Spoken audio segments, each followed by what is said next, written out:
வணக்கம், வாழ்க வளமுடன். இன்னைக்கு நம்ம 83 செல்வ மந்திரங்களில் 61 to 73 வரைக்கும் உள்ளது என்ன இருக்குங்கிறத பார்ப்போமா? சரி, நம்ம 50 60 வரைக்கும் படிச்சிட்டோம். இதோட இந்த 73 செல்வ மந்திரங்கள் முடிஞ்சது. சரியா? இப்போ 61ல் செல்வ செழிப்போடு வாழ நமது வீட்டில் நமது ஆடைகளை துணிகளையும் சிதறி கிடக்கக்கூடாதுன்னு போட்டிருக்கு. துணி அங்கங்கே கிடக்கக்கூடாதுன்னு போட்டிருக்குங்க. நான் பயன்படுத்திய ஆடைகளை ஒரு தனி பெட்டியிலும் புதிய ஆடைகளை இன்னொரு பெட்டியிலும் போடணும்னு சொல்லி போட்டிருக்கு. சரியா? அடுத்து நமது வீட்டிற்குள் நுழைந்ததும் எப்போதும் நறுமணம் வீச வேண்டும். அது இருந்தால் செல்வமும் சேர்த்து வரும்னு சொல்லுவாங்க. எங்கேயோ போக வேண்டிய பணம் நமது வீட்டை நோக்கி வரும். அதே சமயம் அனாவசியமான செலவுகளும் குறையும்னு சொல்லி போட்டிருக்காங்க. நம்ம வீட்டில் நறுமணமாக பொருள் இருந்துச்சுன்னு சொன்னால், நறுமண பொருள் மணக்கிற மாதிரி இருந்துச்சுன்னு சொன்னால் செலவுகள் குறையும். எங்கே கூடிய போகக்கூடிய வருமானம் நம்ம வீட்டை தேடி வரும் அப்படின்னு சொல்லி போட்டிருக்கு. சரியா? அடுத்து ஒருபோதும் நம் வாழும் வீட்டில் இல்லை, மாட்டேன், இப்படி ஒரு எதிர்மறையான சொற்களை நம்ம சொல்லக்கூடாது அப்படின்னு சொல்லிருக்கு. குறிப்பாக வெள்ளிக்கிழமையில 5 மணி முதல் 7 மணி வரை இந்த மாதிரியான வார்த்தைகளை நம்ம பேசக்கூடாது. என்கிட்ட அன்றைக்கி இல்லை, அன்றைக்கி பணம் இல்லை, காசு இல்லை, அரிசி தீர்ந்து போச்சு, பருப்பு இல்லை அப்படிங்கிற வார்த்தைகளை விளக்கேற்றிட்டு அப்படிலாம் சொல்லக்கூடாது. எப்பயுமே சொல்லக்கூடாது. கண்டிப்பாக வெள்ளிக்கிழமை 5 to 7 சொல்லக்கூடாதுன்னு போட்டிருக்காங்க. அடுத்து வெள்ளிக்கிழமைகளை மாலை 5 மணிக்கு வீட்டை சுத்தம் செய்துவிட்டு நமது பூஜை அறையில் நெய்யில் தாமரை நூலில் தீபம் ஏற்றணுங்க. அதோட அந்த உப்பு வாங்கி வர்றது நல்லதுன்னு போட்டிருக்கு. அதே தான் திருப்பி இதில் போட்டிருக்குது. அது ஒன்றும் பிரச்சனை இல்லை. அடுத்து ஒருபோதும் இருட்டிய பின்னர் உணவுகளை சேர்த்து சாப்பிடக்கூடாதுன்னு போட்டிருக்குங்க. உணவுகளை சேர்ந்து சாப்பிடக்கூடாது அப்படின்னு சொல்லி போட்டிருக்கு. அடுத்து ஓராண்டுக்கு மேலாக ஒரு சொர்ண ஆகாஷ்ண பைரவர் வழிபாடு நம்ம செய்து வந்தால் ஒவ்வொரு ஆண்டும் நமது வருமானம் 4 மடங்கு முதல் 8 மடங்கு வரை அதிகரித்து கொண்டே வரும்னு சொல்லுவாங்க. 5 ஆண்டுக்கு மேலாக ஸ்ரீ சொர்ண ஆகாஷ்ண பைரவ வழிபாடு நம்ம வழிபட்டு வந்தோம்னா 6ஆம் நூற்றாண்டில் தங்கம் நம்மிடம் சேர துவங்கிடும்னு போட்டாங்க. அதனால பைரவர் நம்ம எப்பயுமே கும்பிட்டுக்கிட்டே இருக்கணும். அதுவும் போக தொடர்ந்து கும்பிட்டுக்கிட்டு இருக்கணும்னு சொல்லுவாங்க. எப்படி ஒவ்வொரு ஆண்டுக்கு மேலாக நம்ம சொர்ண பைரவரை கும்பிட்டுட்டு வந்தால் 4 மடங்கு முதல் 8 மடங்கு வரை நமக்கு பெருகும் அப்படின்னு அதில் ஒரு ஐதீகமாக போட்டிருக்கு. அதனால் சொர்ண வழிபாடு பைரவர் நம்ம எப்பயுமே கும்பிட்டுக்கிட்டே இருக்கணும். எப்பயுமே பைரவரை கும்பிட்டுக்கிட்டே இருந்தால் கண்டிப்பாக நமக்கு தீய சக்திகள் அழகும், தைரியம் கிடைக்கும்.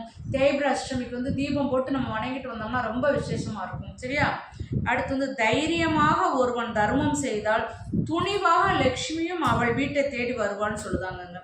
தைரியமாக ஒருத்தன் தானம் செஞ்சானா லக்ஷ்மியும் அருளை அவன் மீது அளவு கடந்து கொடுப்பான்னு சொல்லி போட்டிருக்குங்க.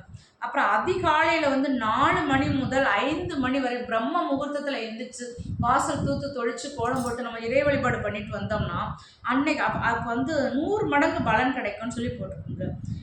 இப்படியே நம்ம சிரமப்படாமல் பழகிட்டு வந்துட்டோம்னா ஆரோக்கியமும் ஆயுளும் நீண்டு கொடுக்கும்னு சொல்லியிருக்காங்க.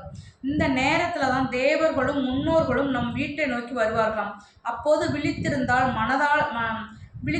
மனதால் அவர்களை வழிபட்டால் அவர்களை கௌரவித்ததுக்கு சமம் சொல்லுவாங்க. அவர்களும் சந்தோஷப்பட்டு நமக்கு நன்மையை தருவாங்க அப்படின்னு சொல்லி போட்டிருக்கு. அடுத்து அதிகாலையில் 5 மணிக்கு கொல்லைப்புற வாசலை அதாவது எப்படின்னா ஃபஸ்ட்டு வீடு வாசல் திறக்கிறோம்னா பின்வாசலை திறந்துட்டு தான் நம்ம முன்வாசலை திறக்கணும்னு போட்டிருக்கு. 2வது வலது உள்ளங்கையை இப்படி தூங்கி எழுந்த உடனே இப்படி வச்சுட்டு இப்படி பார்த்தா இது மகாலட்சுமி இப்படி இருக்கிற இடம்னு சொல்லுவாங்க. எப்பயுமே உள்ளங்கையை பார்க்குறது ரொம்ப நல்லதுன்னு சொல்கிறாங்க. அப்புறம் செவ்வாய் வெள்ளிக்கிழமைகளில் 5 முகம் கொண்ட விளக்குகளை ஏற்றி திருமகளை வழிபட்டு வர்றது ரொம்ப விசேஷம் இருக்குது. சுமங்கலி பெண்களுக்கு குங்குமமும் தண்ணீரும் நம்ம கொடுக்கணும்னு சொல்லி போட்டிருக்கோங்க. மஞ்சள் கிழங்கு கொடுப்பதால் பல ஜென்மங்கள் செய்த பாவம் நமக்கு நீங்கும்னு போட்டிருக்குங்க. ஒவ்வொரு பௌர்ணமி அன்றும் மாலை குளித்து சத்யநாராயண பூசை, துளசி, செண்பக மலர் இவைகளை அர்ச்சித்து பால், பாயாசம், கல்கண்டு, கனி வகைகள் வைத்து வணங்கிய பின்னரே இரவு உணவு சாப்பிடணும்னு சொல்லி போட்டிருக்குங்க. வைரம் வெள்ளி பாத்திரங்கள் லக்ஷ்மி கடாட்சம் உள்ளவர்களுக்கே கிடைக்கும். வைரமும் வெள்ளியும் வந்து லக்ஷ்மி கடாட்சம் உள்ளவர்களுக்கே கிடைக்குமா. அதனால ஒருவர் தனக்கு சீராக அளிக்கப்பட்ட மேற்கூறியவற்றை காலத்தில் தன் ஜீவித காலத்தில் விற்கவோ தன் பிள்ளைகளுக்கு கொடுக்கவோ கூடாதுன்னு போட்டிருக்குங்க. அன்பளிப்பாகவும் கொடுக்கக்கூடாது. தன் காலத்திற்கு பின்னரே அவர்களுக்கு சேர வேண்டும் என்று முடிந்தால் அவர்களுக்கு புதிதாக நீங்க வாங்கி கொடுங்கன்னு சொல்லி போட்டிருக்கு. நெருப்பும் தண்ணீரும் சிக்கனமாக உபயோகிக்கணும்னு போட்டுக்குங்க. எப்போதும் அந்த நெருப்புலையும் தண்ணீரையும் லக்ஷ்மி கடாட்சம் உண்டு அப்படின்னு சொல்லி போட்டிருக்கு. அடுத்து வந்து கடவுள்களுக்கு அன்னதானம் செய்ய போட்டால் லக்ஷ்மி கடாட்சம் உண்டாகும், லக்ஷ்மி வீட்டில் வாசம் பெறுவாள் அப்படின்னு சொல்லி போட்டுக்குங்க. எப்படின்னா அன்றாடம் ஒரு வேளைக்கு ஒரு பிடி அரிசியாவது ஒரு பெரிய பாத்திரத்தில் கடவுளுக்கு அன்னதானம் என்று சொல்லி நம்ம போட்டோம்னா லக்ஷ்மி வாசம் செய்வான்னு போட்டுக்கணும். காலையில் எழுந்தவுடன் யார் முகத்தையும் பார்க்காமல் தண்ணீர் 2 மடங்கு குடித்து லக்ஷ்மி கடாட்சம் கிடைக்கும், கோபம் வராதுன்னு போட்டோம். காலையில் எந்திரிச்ச உடனே நம்ம அப்படியே இறைவல் விடப்பட்டு உள்ளங்க பார்த்துட்டு 2 கிளாஸ் தண்ணி குடிச்சிட்டு நம்ம வந்து 2 மடங்கு தண்ணி குடித்தாலே லக்ஷ்மி கடாட்சம் கிடைக்கும்னு சொல்லி போட்டுக்கணும். அடுத்து முதலில் பெண் குழந்தை பிறந்தால் லக்ஷ்மி கடாட்சம், பின் ஆண் குழந்தை பிறந்தால் நல்லதுன்னு சொல்லுவாங்க. தம்பி மேல் வந்து பாசமும் அதிகமாகும். முதல்ல பெண் குழந்தை பிறந்தவங்க வீட்டில் வந்து லக்ஷ்மி கடாட்சமாக இருக்கும் அப்படின்னு சொல்லி எப்போதும் நம் பெரியோர்களை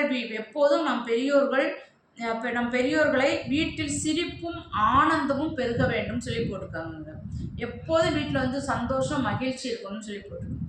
அப்புறம் வந்து விளையாடும் சந்தோஷமா இருக்கணும். ஒளி, பறவைகள் எழுப்பும் இனிய கீதங்கள், வீணை, மிருதங்கம் போன்ற வாத்தியங்களில் இசை நல்ல இல்லங்களில் நிறைந்திருந்தால் லக்ஷ்மி கடாட்சம் இருக்கும் அப்படின்னு சொல்லி போட்டிருக்குங்க.